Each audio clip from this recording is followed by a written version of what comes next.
Ciao amici, bentornati sul mio canale YouTube, siete in compagnia di Rena Antonucci, attrice, director e scrittrice, ma anche creator. Creator nel senso più largo della parola perché mi piace creare in ogni sua forma. Creo ogni giorno della mia vita e cerco di fare progressi e cerco anche di documentare, ecco, tutti i miei progressi e la mia esperienza attraverso il mio canale YouTube e gli altri miei canali social. Se non mi seguite mi potete trovare su Instagram come irenantonucci_official e iniziate a seguire questo canale prima di iniziare questo video. Mettete subito segui, lasciate un like e un commento. L'argomento di oggi di cui andremo a parlare è un tutorial per attori e parleremo di come utilizzare la propria esperienza al servizio dei propri personaggi. Iniziamo!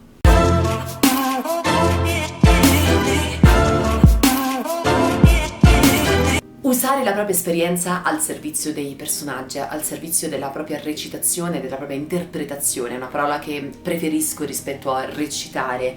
Recital è già un'altra cosa, spesso utilizziamo le parole senza conoscere l'etimologia di queste parole e dunque io credo che col tempo, grazie alla mia esperienza, l'esperienza di vita sia il miglior corso che ognuno di noi può fare rispetto a qualsiasi altra tecnica. Ci sono tante tecniche, la tecnica Meister, la tecnica Chabak, insomma tantissime, le classiche, ecco, abbiamo tantissime tecniche di recitazione, però qual è il miglior cammino per poter essere un buon interprete, se non la propria esperienza di vita?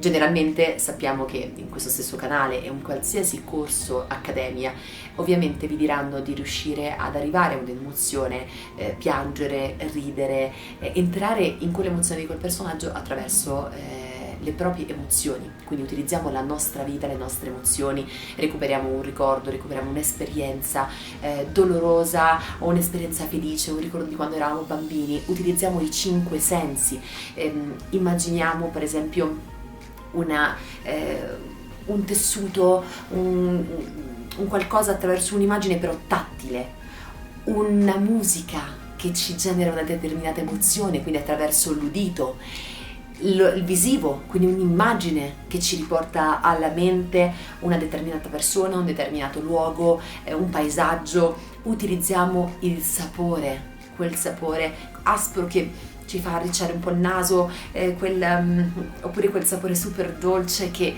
ci fa quasi emozionare, l'odore, un profumo particolare che ci ricorda quella persona, l'odore dei limoni di Sicilia che ci riporta a quel luogo, l'odore, anche un odore che non è particolarmente buono, l'odore, non lo so, per strada, un odore di fognatura che ci fa che sgradevole. Ecco, questo porta ad avere un cambiamento di espressione nel nostro volto attraverso i 5 sensi. Chiaramente poi c'è il sesto, che è quello dell'empatia, ma ora ci arriviamo, o comunque del sentire una cosa attraverso le nostre sensazioni, quindi avere il sesto senso, no? Sento che questa cosa, non lo so, potrebbe non andare bene, sento che questa cosa mi porterà a un successo, il sesto senso.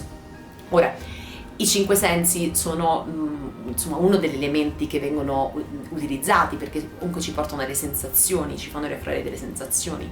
Quale miglior modo per poter vivere quella emozione se non utilizzando appunto la nostra vita personale? Ecco perché vi dico che la nostra vita, la vostra vita, è il miglior corso di recitazione che voi possiate fare nella vita.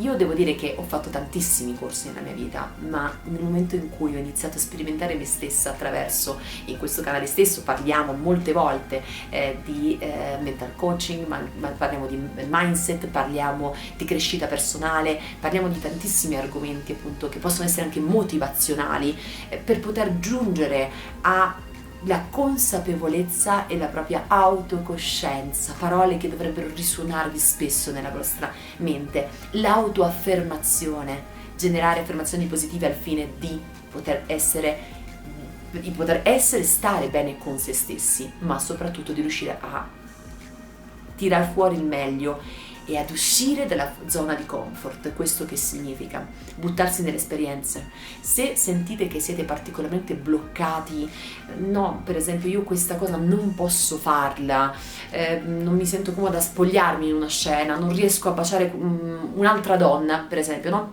ci sono dei blocchi emotivi. Come si fa a sbloccare determinate cose? Attraverso l'esperienza. Prenotate un viaggio, andate a conoscere un altro luogo e mettetevi in contatto con nuove persone, uscite da un gruppo, iniziate a frequentare nuovi ambienti, iniziate a studiare una nuova disciplina, fate esperienza di nuove cose. Ecco, queste situazioni, queste esperienze ci permettono di conoscere meglio noi stessi e automaticamente di mettere al servizio tutta questa esperienza per il nostro lavoro. Perciò ricordate di vivere appieno la vostra vita e prima di pensare di fare il miglior corso di recitazione, che è importante, lo dico, lo studio è importante, ma soprattutto è maggiormente importante la conoscenza di se stessi. Ecco perché dovete andare a fondo dell'esperienza. Questa esperienza, più grande sarà il vostro bagaglio, più la vostra interpretazione sarà una performance unica e autentica. Vi auguro una buona vita e un'esperienza meravigliosa della vostra vita e naturalmente che tutti i vostri sogni si possano realizzare. Noi ci vediamo a un prossimo video, ricordate di lasciare un commento qui sotto, di condividere il video e naturalmente di iscrivervi al canale. Ciao, a presto!